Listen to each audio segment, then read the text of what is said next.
Ton entourage peut te détruire. C'est pourquoi mon frère, en tant que nabi, en tant qu'enfant de Dieu, ne sois pas léger dans les choses de Dieu. Tu dois savoir que ce qu'on écoute dans la rue n'est pas la Bible. Attention, quand quelqu'un veut te détruire, il touche à ton entourage. Veille. Quelle est la personne à qui tu parles le plus? Quelle est la personne aussi qui te donne le plus? C'est sa paire d'oreilles. C'est qui? Faut pas seulement dire Arish m'écoute beaucoup. Prends le temps aussi de comprendre pourquoi Arish m'écoute beaucoup. Parce que la paire d'oreilles d'Arish peut t'amener à la destruction si c'est une mauvaise personne.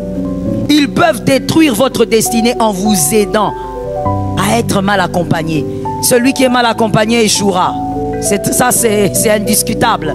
Il échouera. Il faut toujours prier que Dieu te donne les bons amis, que Dieu te donne un bon entourage. Vous qui aimez beaucoup vivre avec les copines, les copains, les amis, alors je dis, je vais rester selon les limites bibliques. Ce n'est pas mauvais, mais fais attention. Fais attention.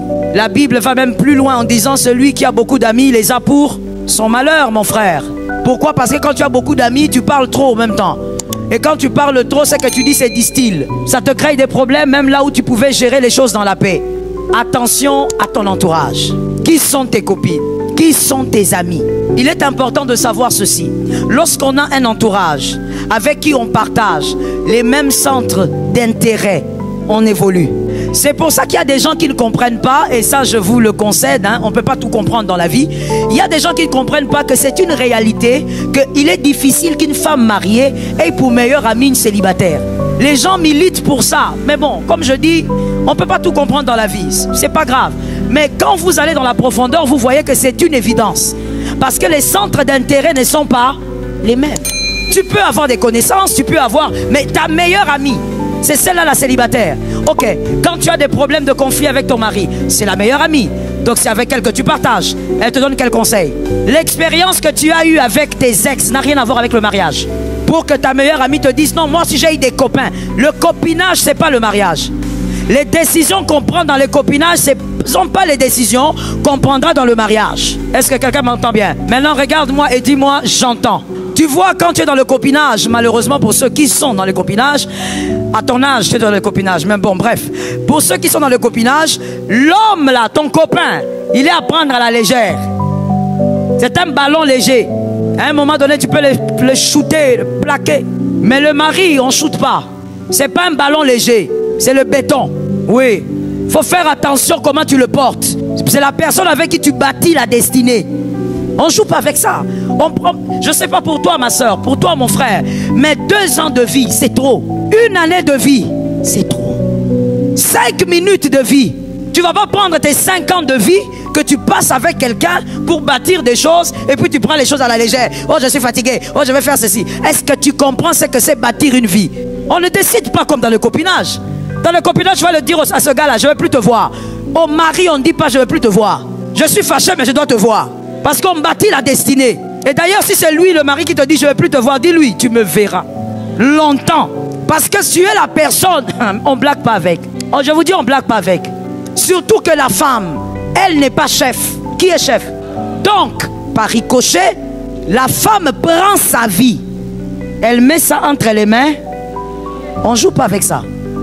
On ne joue pas avec ça. Ma destinée dépend maintenant de la destinée de quelqu'un. On ne joue pas avec ça. Donc tu ne vas pas décider n'importe comment. Fais attention à ton entourage. Toi, tu aimes réussir avec Jésus. Entoure-toi des hommes et des femmes qui aiment réussir avec Jésus. Pas seulement réussir, non. Avec Jésus. Toi, tu veux aller loin, faire des grandes choses. Peut-être scientifiquement parlant. Mais entoure-toi des hommes scientifiques. Toi, tu veux faire des grandes choses. Toi, tu t'entoures des personnes là. Quand elles parlent, c'est toujours boudin. Boudin jaune, boudin rouge. On peut s'enrôler pour nous, hein. Voilà les gens de causerie que les gens qui t'entourent. Mais tu veux aller où? Ainsi le commun de mortels a dit. Dis-moi, je te dirai. Ce ne sont pas les chrétiens qui ont dit ça. Mais pourquoi ils l'ont dit? Ils ont étudié les choses, ils sont allés à la conclusion que même si je ne veux pas savoir qui tu es, montre-moi ta copine, montre-moi ton ami, ton meilleur ami de service là, montre-le-moi. Et je saurai qui tu es. Moi je dirai plus, je te dirai jusqu'où tu iras. Toi tu te mets avec un ami, vos causeries c'est seulement, ah, tu avais vu, ah, tu avais appris, oh tel serviteur de Dieu, ah tu sais qu'il est tombé. Donc toi tu te concentres seulement sur les serviteurs de Dieu qui tombent. Voilà pourquoi ta vie est tombée. Ta vie est en chute libre. Celui qui se focalise sur les autres ne marche pas. Yes, yes. That's it. Voilà pourquoi dans une écriture que tu connais d'ailleurs, je sais que tu connais, donc je ne vais pas te donner l'écriture. L'écriture dit, malheur à celui qui s'assied. Il ça. Donc les moqueurs font quoi? Aha. Les moqueurs sont assis. Voilà pourquoi quand vous lisez cette écriture, on ne dit pas malheur à celui qui se met à côté. Non, qui? Les moqueurs sont toujours assis pour parler des autres. Tel n'a pas fait, tel n'a pas réussi, tel n'a pas marché. L'autre là, sa chemise est bleue. Ils sont assis. Quand tu es assis, comment tu vas évoluer? Ne t'assieds pas. Sors au nom de Jésus. Ton entourage peut te détruire. Est-ce que je peux choquer quelqu'un? Ton entourage peut te donner un mauvais mari. Bon, il y a des gens qui n'ont pas répondu, alors on va y aller fort. Que quelqu'un dise à un voisin, mes filles sourissent déjà, je n'ai rien dit. Que quelqu'un dise à un voisin, maintenant le pasteur va choquer, serre la ceinture. Comment serre la ceinture? On commence par ce côté-ci. On commence par ici, hein. Et puis on va venir là-bas, il y a beaucoup de femmes. Je voulais parler aux femmes, mais je commence d'abord par ici. On lève la main avec honnêteté, on vient de la table du Seigneur. Crains le Seigneur. Je parle d'abord aux hommes.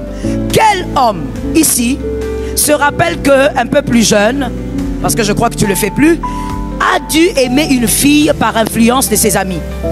Si Stéphane n'avait pas levé la main, j'allais me battre aujourd'hui avec quelqu'un. Stéphane, j'étais sûr qu'il avait déjà fait ça. Vous voyez que c'est la majorité. Les garçons qui ont aimé des filles, pas parce qu'ils voulaient, mais à cause de l'influence des amis. Ma soeur, on est venu te draguer, tu croyais qu'il t'aimait, c'est pas lui. L'influence des camarades. On va chez les femmes. On était à la table du Seigneur. Quelle demoiselle ou dame aujourd'hui, tu te rappelles avoir aimé un homme parce que les copines, la pression des copines, aime-le seulement, toi aussi, il est mignon. On lève la main, 1, 2, 3, levez bien, laissez les hypocrites là. Voilà. Ma soeur, ça ne t'est jamais arrivé. Tu n'as pas vécu? Tu n'as pas vécu? Non, tu n'as pas vécu. Ou bien tu étais hypocrite. C'est-à-dire qu'on a aimé des gens qu'on ne voulait pas aimer. Mais l'entourage, mais qu'est-ce que ça fait toi aussi? Tu ne vois pas qu'il t'aime beaucoup? Accepte seulement. L'entourage peut t'amener à aimer l'homme que tu ne veux pas. Mais malheureusement, il y a des gens qui sont allés plus loin. Ils se sont même mariés à des hommes à cause de l'entourage. Ils se sont mariés à des femmes à cause... Attention, quand quelqu'un veut te détruire, il touche à ton entourage. Veille. Quelle est la personne à qui tu parles le plus? Quelle est la personne aussi qui te donne le plus sa paire d'oreilles? C'est qui? Il ne faut pas seulement dire Arish m'écoute beaucoup. Prends le temps aussi de comprendre pourquoi Arish m'écoute beaucoup. Parce que la paire d'oreilles d'Arish peut t'amener à la destruction si c'est une mauvaise personne. Je dis à un homme intelligent, à une femme sage, une seule erreur peut détruire une destinée. Une seule. C'est pourquoi mon frère, en tant que Nabi, en tant qu'enfant de Dieu, ne sois pas léger dans les choses de Dieu. Tu dois savoir que ce qu'on écoute dans la rue n'est pas la Bible. Oh, attendez, fais attention. Dieu a récupéré Samson, les cheveux ont poussé, mais il est mort avec ses adversaires. Ça, ce n'est pas la vie d'un héros. Un héros ne meurt pas avec ses adversaires. Ça tombe sur tes enfants ou pas? Faut pas jouer, on est dans un culte des prophètes. Un héros ne meurt pas avec ses ennemis. Un héros ne meurt pas les yeux percés. Un héros meurt sur le trône. Ça tombe sur moi-même au nom de Jésus. Un héros meurt comme David, sur la chaise, avec les cheveux blancs. On lui amène même une vierge pour le réchauffer. Il dit, laissez-moi ça, j'ai fait ça toute ma vie, je suis fatigué, je n'en ai pas besoin. Il meurt sur la chaise, il laisse la chaise à son fils. Que l'Éternel te localise de là où tu es. Que ton onction soit, oh my goodness, soit donnée à ton fils, soit donnée à ta fille. Ne meurs pas en laissant la chaise. On ne meurt pas avec ses ennemis. C'est pas ça être un héros. Ce n'est pas ça accomplir sa mission. Non, il a tué beaucoup de gens. Oui, mais ce n'était pas ça la volonté de Dieu. Alors ne demande pas seulement aux cheveux de pousser. Reste dans la volonté de Dieu. Qu'on ne t'amène jamais à commettre un mauvais choix in the name of Jesus. Deuxième tiret. C'est qu'ils peuvent faire encore pour détruire ta destinée. Ils peuvent détruire ta destinée en se plaisant, en te mettant à un mauvais endroit. Ils peuvent détruire ta destinée en se plaisant, en te mettant au mauvais endroit. Donc leur joie, c'est de te voir au mauvais endroit. Comme ils vont s'introduire dans ta vie, par leurs conseils, par leur influence, ils t'amènent à un mauvais endroit. Le travail que tu ne devais pas avoir, toi on t'amène là-bas. On t'amène à l'université, là où tu ne devais pas être, on t'amène là-bas. Je veux peut-être choquer quelqu'un en disant, il ne suffit pas d'être à l'université, sois à l'université de ta destinée. Ah mais oui, j'ai vu beaucoup de jeunes se convertir à l'université.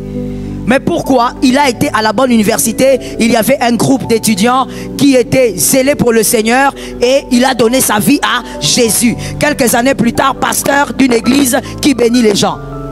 Qu'est-ce qui a amené à la conversion? Voilà, c'est pas l'église qui a amené à la conversion, c'est l'université. Donc il ne suffit pas de dire, oui moi je vais étudier, je vais telle faculté. Sois là où Dieu te voit. Qu'aucun occulte ne t'amène à un mauvais endroit. Sois dans l'église là où Jésus t'a envoyé. Ne badine pas avec ces choses-là. On ne reste pas dans une église par complaisance. Non, moi je connais ce pasteur, c'était le pasteur de mon papa, de ma maman. On ne reste pas dans une église par complaisance. Sois là en étant sûr que c'est Dieu qui t'a envoyé, pas un homme. Troisième tiré. Ils peuvent détruire votre destinée en vous aidant à être mal accompagné.